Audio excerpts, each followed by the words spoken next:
ठिकाणी बोलवलं, आपण आलात. आपण प्रथमतः मी सर्वांचं स्वागत करतो. बोलवण्यामागं बरंचसं काही आहे. या ठिकाणी महाराष्ट्रामध्ये महानगरपालिकेच्या निवडणुका ह्या होऊ घातलेल्या आहेत आणि त्या अनुषंगानं आमचे नेते, महाराष्ट्राचे लाडके उपमुख्यमंत्री माननीय नामदार एकनाथजी शिंदे साहेब यांच्या आदेशानं सर्व महाराष्ट्रामध्ये शिवसेना आणि भारतीय जनता पार्टीची युती व्हावी या अनुषंगानं सर्व महाराष्ट्रातल्या सर्व शिवसैनिकांना त्यांनी सांगितलं. त्याच अनुषंगानं परभणीमध्ये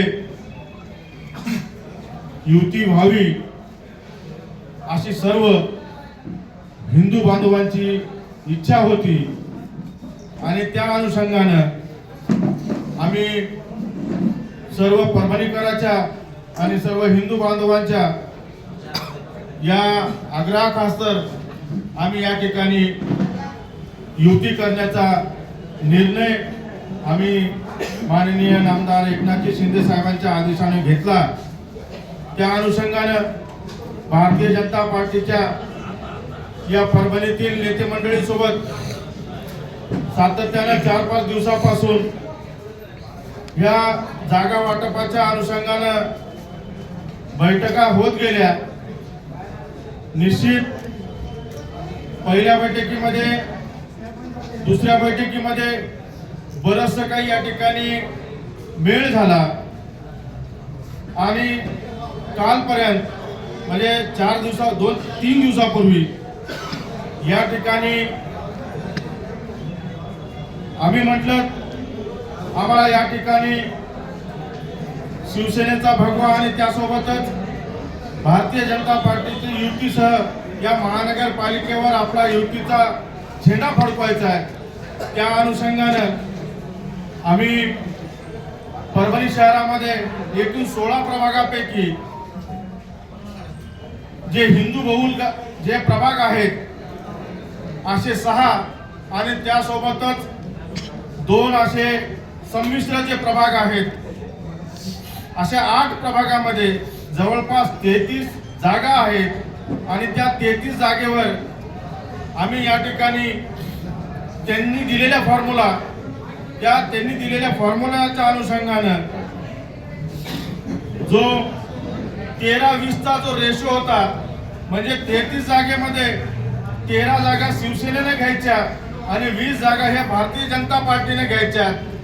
ह्या सर्व या अनुषंगानं आम्ही युतीचा त्यांनी जे दिलेला जो प्रस्ताव आहे, तो त्यांनी दिलेला जो प्रस्ताव आहे त्या प्रस्तावाच्या अनुषंगानं आम्ही आमचे नेते माननीय नामदार एकनाथजी शिंदे साहेब, त्यासोबतच माननीय नामदार उदय सामंत साहेब आणि आमचे सचिव संजयजी मोरे साहेब, आमचे संपर्क प्रमुख आनंद जाधव साहेब यांच्याकडे आम्ही हा प्रस्ताव दिला.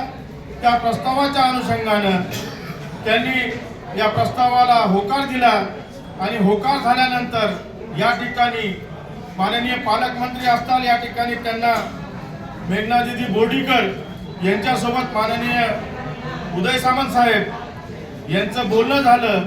13-20 हा फॉर्म्युला फायनल झाला आणि फायनल झाल्यानंतर या ठिकाणी जो त्या 33 जागेपैकी 13-20 हा फॉर्म्युला झाला आणि बाकीचे जे उर्वरित प्रभाग आहेत त्या ठिकाणी त्यांना कुठं अनुकूल वाटत असेल त्यांनी 4 लढवावे, आम्हाला कुठं अनुकूल वाटत असेल कोणत्या प्रभागामध्ये ते आम्ही 4 लढवावे, अशा या ठिकाणी ह्या प्रभागामध्ये वाटणी झाली. आणि त्यासोबतच या ठिकाणी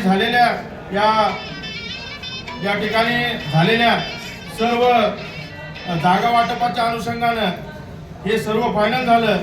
आणि फायनल झाले असताना काल रात्री म्हणजे दुपारपासूनच मला या ठिकाणी परभणीच्या भारतीय जनता पार्टीचे जे नेते मंडळी आहे म्हणजे पालकमंत्री मेघना बोर्डीकर यांनी सांगितलं की आम्हाला एक जागा या ठिकाणी द्यायला आवश्यक आहे. मग तुम्ही 13 ऐवजी 12 या ठिकाणी लढवा. पण या ठिकाणी मी तुम्हाला सांगतो की जो प्रस्ताव आमच्या नेत्यांनी मंजूर केलेला आहे त्यांना आम्ही सांगितलं की नेत्यांचे आदेश आले तर आम्ही या ठिकाणी कुठंतरी तडजोड करू. पण त्या ठिकाणी मग सायंकाळी माननीय नामदार बावनकुळे साहेबांचा मला फोन आला. बावनकुळे साहेबांचा फोन आला असता त्या ठिकाणी त्यांनी मला एक विनंती केली की या ठिकाणी आमचा या ठिकाणी 12चा तुम्ही 13 जागेवरून तुम्ही 12 जागा घ्या आणि आम्हाला 21 जागा द्या आणि तुम्ही 12 जागा घ्या. मी साहेबांना सरळ सांगितलं की तुम्ही म्हणतायत पण आम्हालाही वरून आमच्या नेत्यांचा आदेश आला तर निश्चित प्रमाणामध्ये नेत्यांनी जो आदेश दिला तो आम्हाला शिरसंवाद असेल त्या अनुषंगानं आम्ही या ठिकाणी मग त्यांनी लगेचच आमचे नेते महाराष्ट्र राज्याचे उपमुख्यमंत्री माननीय नामदार एकनाथजी शिंदे साहेब यांचं माझं त्यांनी नाही का त्याच ऑडिओ कॉलमध्ये कॉन्फरन्स करून त्यांनी बोलणं करून दिलं आणि बोलणं करून दिल्यानंतर त्यांनी त्याऐवजी ते म्हणले की आम्हाला 13 आम्ही तुम्हाला 13 जागा देतोय म्हणतोय तर त्याच्यापैकी आम्हाला एक जागा कमी करून आम्हाला एक जागा वाढवा आणि तुमची एक जागा कमी करा अशा पद्धतीचा प्रस्ताव त्यांनी आमचे नेते यांना दिला. तर आमच्या नेत्यांनी उदर अंतकरणानं त्या ठिकाणी त्यांना 12 जागा आम्ही घेतोत म्हटले आणि 12 जागा आम्ही घेतोत आणि 21 जागा तुम्ही लढवा. कारण त्या ठिकाणी परभणीच्या हितासाठी आपल्याला हे करणं गरजेचं आहे. त्यामुळं आम्ही आमच्या एका कार्यकर्त्याला सुद्धा त्या ठिकाणी थांबवण्याचा आम्ही प्रयत्न केला. निश्चितच त्या परभणीच्या विकासाच्या अनुषंगानं या ठिकाणी युती ही आवश्यक होती. त्यामुळं आम्ही प्रत्येक तडजोडीमध्ये आम्ही या ठिकाणी 2 पावलं मागे घेण्याची भूमिका आम्ही ठेवलेली होती. त्या अनुषंगानं आम्ही सातत्यानं या युतीच्या व्हावा या आग्रहाखातर आम्ही होतो. पण आदेश दिल्यानंतर पुन्हा आम्ही या ठिकाणी चांगल्या जोमाने या ठिकाणी काम करण्याला सुरुवात केली आणि त्यांनी जो 12 जागा आम्हाला दिल्यात 12 जागेचा मान त्यांनी जे दिलं माननीय बावनकुळे साहेबांचा मान आम्ही या ठिकाणी ठेवला. पण मला वाटतंय की हे जे युती तोडली या युती तोडणाऱ्यांनी या ठिकाणी बावनकुळे साहेबांनी जो मान आम्ही ठेवलेला होता आम्हाला वाटतं की बावनकुळे साहेबांचा सुद्धा या ठिकाणी भारतीय जनता पार्टीच्या नेते मंडळीनं परभणीच्या ज्या नेते मंडळीनं त्यांनी मान ठेवायला पाहिजे होता. त्या स्वतःच्या बगलबच्च्यासाठी त्यांनी बावनकुळे साहेबांचा मान सुद्धा ठेवलेला नाही. एक शोकांतिका वाटते आम्हाला या गोष्टीची. आणि या ठिकाणी जे हिंदुत्व आहे आणि या परभणीमध्ये एक विकास पाहिजे या अनुषंगाने आम्ही 2 पावलं मागे गेलो. पण त्यांनी त्यांच्या नेत्याचा सुद्धा या ठिकाणी मान ठेवलेला नाही. आम्हाला ही शोकांतिका वाटते. बावनकुळे साहेबांचा आम्ही आजही आदर करतो. त्यांनी उद्या म्हणावं की आम्ही आजही वाटाघाटीला बसतो. निश्चित आम्ही बसवतात. या परभणीच्या हितासाठी आम्ही येणाऱ्या काळामध्ये 2 तारखेपर्यंत विड्रॉल करण्याची तारीख आहे. त्या तारखेपर्यंत आम्ही बसायला तयार आहोत. पण मला वाटत नाही की त्यांनी स्वतःच्या या भारतीय जनता पार्टीच्या जे या ठिकाणचे जे नेते मंडळी आहेत स्वतःच्या बगलबच्च्यांसाठी युती तोडण्याचं पाप हे नेते मंडळी करते. त्या अनुषंगानं या ठिकाणी मी आपल्याला जे काही घडलेलं आहे युतीच्या माध्यमातून आणि जे काही या ठिकाणी घडले ते मी आज आपल्या समोर या ठिकाणी मांडलेलं आहे. निश्चित आज आम्हाला भारतीय जनता पार्टीने केसाने गळा कापला आमचा. कशामुळं की या ठिकाणी आमच्याकडून युती फायनल करून घेतली. फायनल केल्यानंतर आम्ही एक चांगल्या म्हणजे एक स्वच्छ मनाने आम्ही त्यांना आमच्या पार्टीच्या नेते मंडळीनं त्यांच्यावर विश्वास ठेवला आणि विश्वास ठेवल्यानंतर जे AB फॉर्म आम्हाला 65 मिळायला पाहिजे होते पण त्यांनी म्हणले की आपण प्रत्येक ठिकाणी आग्रहास्तव आहोत युतीसाठी. पण या ठिकाणी आम्हाला 35 फॉर्म या ठिकाणी आम्हाला आमच्या पार्टीनं दिले. पण आज आमच्या या ठिकाणी जे 35 फॉर्म दिलेले निश्चित आम्ही या 35 फॉर्मवर त्यांच्यापेक्षा चांगला सरस आम्ही या ठिकाणी निकाल देऊ आणि या ठिकाणी हिंदुत्व या ठिकाणी आम्ही पुन्हा अबाधित ठेवू, अशा प्रकारचं आमचं या ठिकाणचं ध्येय आणि धोरण आणि विकासासाठी आम्ही या ठिकाणी कटिबद्ध असू, असंच या ठिकाणी आमचा मानस आहे. निश्चित या ठिकाणी आपल्याला मी सगळ्या गोष्टी जे झालेल्या आहेत त्या सगळ्या सांगितल्यात. आपले काही प्रश्न असतात ते आपण विचारू शकतो. या 35 शिवाय काय पुन्हा तोडली पुन्हा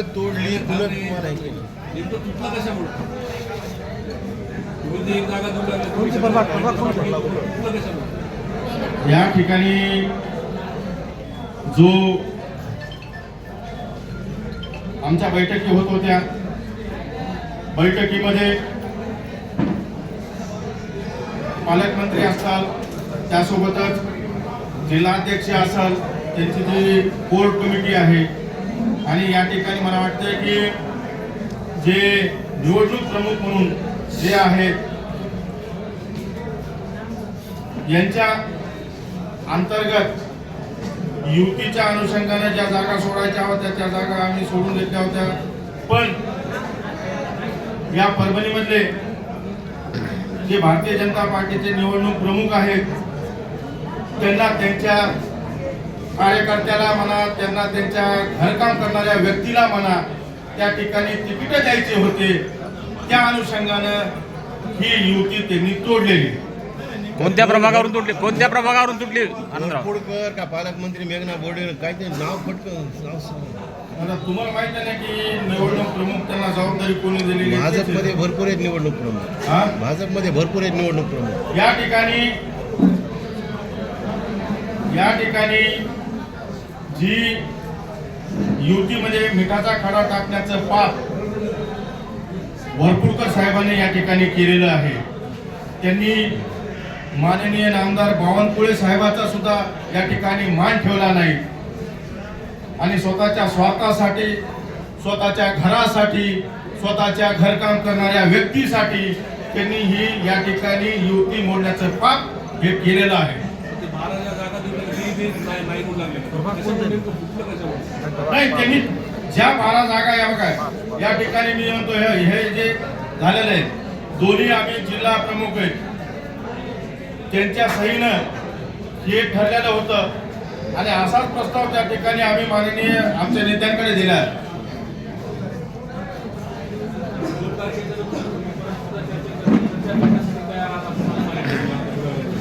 आम्ही आजही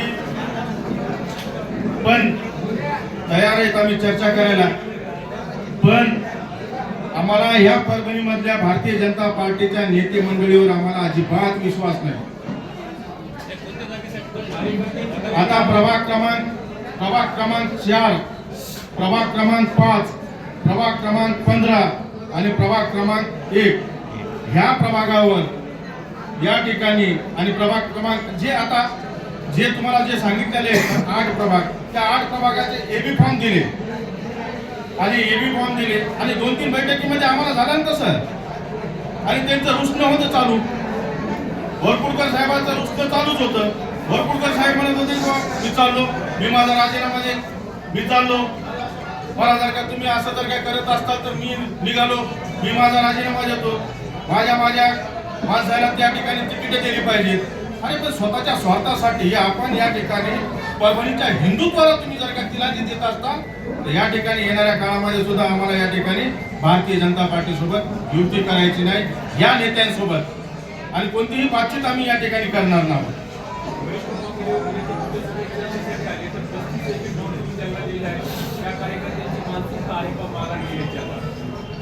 आम्ही या ठिकाणी शिवसैनिक आहेत, आम्ही ही शिवसैनिक, आदेश मानणारे शिवसैनिक आहेत. जर काय आमच्या या सर्व उमेदवारांना सांगितलं की राजीनामा आपल्या या ठिकाणी सांगितलं की विड्रॉल करा, निश्चित हे विड्रॉल करतात. आमच्यासोबत एक विकासाचा अजेंडा आहे, आमच्याकडं एक हिंदुत्वाचा अजेंडा आहे, त्यामुळं आम्ही आदेशाचं पालन करणारे आम्ही शिवसैनिक आहोत. पण त्याच्यासारखं नाही आमचं, स्वतःच्या स्वार्थासाठी आम्ही निवडणुका लढवत नाही. तुम्ही 35 जागा लढवत आहे, तुमचे माजी जिल्हा प्रमुख व्यंकट शिंदे असतील किंवा त्यांच्या सोबतचे सहकारी असतील, त्यांचं असं म्हणणं की त्यांना सुद्धा तुम्ही तिकीट दिलं नाही. माझ्याकडे एबी फॉर्मच शिल्लक नाहीत ना. आता त्यांनी जी निवडणूक लढवायला मान्य आहे, पण त्यांनी जी निवडणूक लढवायला त्या ठिकाणी हिंदू बहुल पहिले मला पाहावं लागेल. पण हिंदू बहुलमध्ये मी दिलं सगळ्यांनी तिकीट. पण या ठिकाणी मला सांगायचं की या ठिकाणी व्यंकटरावचं माझं फोनवर बोलणं झालं, पण मी त्यांना ही परिस्थिती सांगितली. आज या ठिकाणी जे काही प्रभाग होते, काल रात्री मी एका विश्वासानं अर्ध्याच्या वर एबी फॉर्म देऊन टाकलेले होते. आता या ठिकाणी 16 नंबरचा प्रभाग असेल, त्यासोबतच 6 नंबरचा प्रभाग असेल, 7 नंबरचा प्रभाग असेल, त्यांनी जे 4 घेतले एका प्रभागामध्ये, त्यांनी 4 घेतले एका प्रभागामध्ये, आम्ही 4 घेतले. असे जे प्रभाग आहेत ते सोयीस्कर झाले, त्याच्यामुळे त्याचे काही तंटा लागला नाही त्याला, त्याच्यामुळे आम्ही ते प्रभागाचे एबी फॉर्म आम्ही दिले. पण जे ठरले होते आता समजा आता एका 4 नंबरच्या प्रभागामध्ये आम्ही तिथं 2 मागू लागलो, पण आता त्या ठिकाणी आम्हाला 2 एक्स्ट्रा द्यावं लागेल. 15 मध्ये आम्हाला 2 मागितले होते, तर त्या ठिकाणी आता एक्स्ट्रा 3 द्यावं लागेल. पण हिंदू बहुल भागामध्ये आम्हाला या ठिकाणी काही ठिकाणी आम्हाला ते सुद्धा फॉर्म कमी बसले. या अनुषंगाने आम्ही जिथं जिथं जायचे तिथं तिथं आता दिलेले, पण कुठं जिथं दिले नाही तिथं आम्ही शिवसेना पुरस्कृत आम्ही त्या ठिकाणी निवडणूक लढवणार आहोत. निश्चित आम्ही सर्व शिवसैनिक एका जबाबदारीने या ठिकाणी निवडणूक लढवूत आणि त्याच्यापेक्षा चांगला परफॉर्मन्स आम्ही शिवसेना म्हणून या ठिकाणी आम्ही देऊ.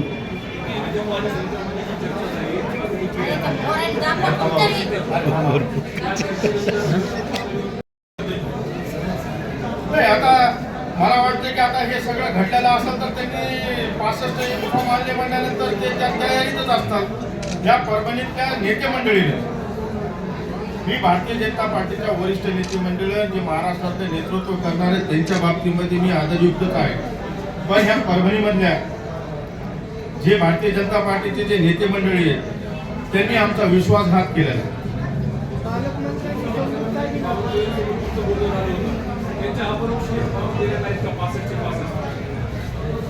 त्यांच्या माघारी हे फॉर्म दिलेले, हे इथं जे वाटप केलेलं आहे ना, ठीक आहे कमी जास्त होत राहतात, सगळ्या गोष्टी होत राहतात, पण एकदा योग्य ठरल्यानंतर एकदा शब्द असतं आणि शब्दावरच मान असतो. त्या अनुषंगाने या ठिकाणी त्यांनी जे मान ठेवायला पाहिजे होता त्यांच्या नेत्यांचा, माननीय नामदार बावनकुळे साहेबांचा, आणि त्या अनुषंगाने युती झाली म्हटल्यानंतर बरं युती झाली आणि आमचं बावनकुळे साहेबांचं माझं बोलणं झालं, त्याच्यानंतर पुन्हा मला फोन आला, धन्यवाद बरं का आनंद, धन्यवाद. मग आता एवढं बोलल्यानंतर ते धोका देणारी माणसं आहेत का? या परभणीतल्या नेते मंडळीने या ठिकाणी युतीमध्ये खडा टाकलेला आहे स्वतःच्या स्वार्थासाठी. त्यांची सगळीकडे ऍडजस्टमेंट चालू आहे. या परभणीतल्या मी सांगतो आता नाव घेण्यासारखं आहे तसं वरपुडकर साहेबांनी या ठिकाणी त्यांचा हात उभाट्याकडे पण आहे, त्यांचा हात त्या गुट्टेंकडे पण आहे, त्यांचा हात सगळीकडे काँग्रेसकडे पण आहे. त्यांनी असं हे मेळ घालून दिले आणि 600 कोटीच्या ज्या योजना आहेत त्या योजनेवर त्यांचं सगळं चालव, हे त्यांचा मानस आहे.